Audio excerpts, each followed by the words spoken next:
မိခင်စိတ်ပြေးသွားပေမဲ့တာရမီရတနာမရနိုင်တဲ့ရှင်မွန်ရတီရဲ့နောက်ွယ်ကအကြောင်းရင်းပရိသတ်များလုံးမင်္ဂလာပါရှင်ဘာမစ်လဘရီကနေပြန်လဲကြိုဆိုလိုက်ပါတယ်လောကကြီးမှာအဆက်ဆက်ရရပြည့်ပြည့်စုံနေရမျိုးမရှိဘူးဆိုတဲ့အတိုင်းရွှေငွေစည်းစိမ်နဲ့အောင်မြင်မှုတွေကိုပိုင်ဆိုင်နိုင်ခဲ့ပေမဲ့တာရမီရတနာလေးကိုမပိုင်ဆိုင်နိုင်တာကတော့မင်းသမီးကျော်ရွှေမွန်ရတီပဲဖြစ်ပါတယ်မင်းသမီးကျော်ရွှေမွန်ရတီနဲ့နိုင်ငံကျော်အဆိုတော်ရွှေထူးကအရန်ကိုချစ်တာကြောင့်ဝေဖန်မှုတွေကြားကနေလက်တက်ခဲ့ကြတာပါအခုဆိုရင်တော့9နှစ်ကျော်6နှစ်တောင်ကြာမြင့်ခဲ့ပြီဖြစ်ပါတယ်ဒီတော့တွင်းမှာတကားမှရန်ဖြစ်စိတ်ဆိုးတာမျိုးလည်းမရှိပဲအကောင်ဆုံးစူးစမ်းပြီးနေထိုင်ခဲ့ကြပေမယ့်တာရမီရတနာမရရှိခဲ့ရကြောင်းဝမ်းနေပြီးတော့စိတ်မကောင်းဖြစ်နေခဲ့ရပါတယ်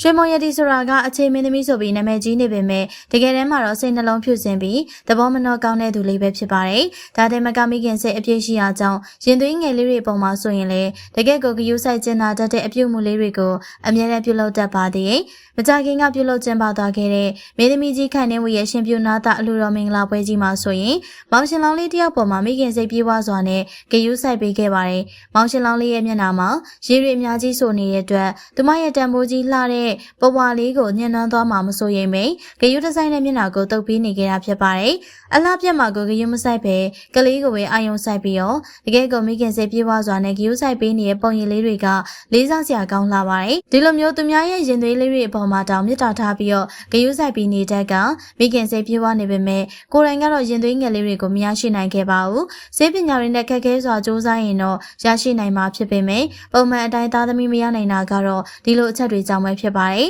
။မင်းသမီးကျော်ရွှေမွန်ရတီကငယ်စဉ်ကတည်းကကျမ်းမာရေးထူခြားခဲ့သူလေးတစ်ယောက်ပါအိမ်ထောင်ကျပြီးတဲ့နောက်ပိုင်းမှာလည်းယောဂအခြေအနေကပိုမိုဆိုးဝါးလာခဲ့ရကြောင်းအနုပညာအလုပ်တွေကိုတော့အနားယူပြီးတော့စေကူသားမှုတွေများစွာကိုခံယူနေခဲ့ရတာဖြစ်ပါတယ်ဒီလိုမျိုးအမြဲတမ်းနေမကောင်းဖြစ်နေရကြောင်းသူမရဲ့ခန္ဓာကိုယ်ကလည်းကိုယ်ခံအားတွေနေပြီးတော့ကိုယ်ဝင်ဆောင်နိုင်ဖို့အတွက်မဖြစ်နိုင်တော့တာပါတချို့မင်းသမီးတွေလိုမျိုးနိုင်ငံခြားထိသွားပြီးတော့စေကူတာစေပညာတွေနဲ့စူးစမ်းရင်တော့ရနိုင်မှာဆိုပေမဲ့ပုံမှန်တိုင်းကတော့ရင်သွေးရတနာရရှိဖို့အတွက်လုံးဝမလွယ်ကူလာပါဘူးဒါကြောင့်ရွှေမွန်ရတီလည်းအင်မတန်ကိုစိတ်ညစ်နေပြီးသူမရဲ့ခန္ဓာရည်တွေပြေဝအောင်ကျန်းမာအောင်စူးစမ်းပြီးရင်တော့ဘလို့နည်းနဲ့ပဲဖြစ်ဖြစ်ရတနာရအောင်ယူမယ်လို့ဆုံးဖြတ်ထားခဲ့ပါတယ်အခုလက်ရှိအခြေအနေတိုင်းဆိုရင်တော့သူမအနေနဲ့ကတခြားသူရဲ့ကလေးတွေကိုဝမ်းနဲ့အားကြစိတ်နဲ့ငေးကြည့်ရုံကလွဲရင်ဘာတစ်ခုမှမတတ်နိုင်တော့ပါဘူးအောင်မြင်မှုတွေစိတ်ချိန်ချမ်းသာတွေရုပ်ရည်အနေထားလှပမှုတွေအကုန်လုံးပြည့်စုံနေပေမဲ့အိမ်ထောင်ရှင်မိန်းကလေးတစ်ယောက်အနေနဲ့ကိုဝင်မရနိုင်တာကတော့တကယ်ကိုခံရခက်လွန်ပြီးတော့ဝမ်းနဲ့အားငယ်စရာကောင်းလာပါတယ်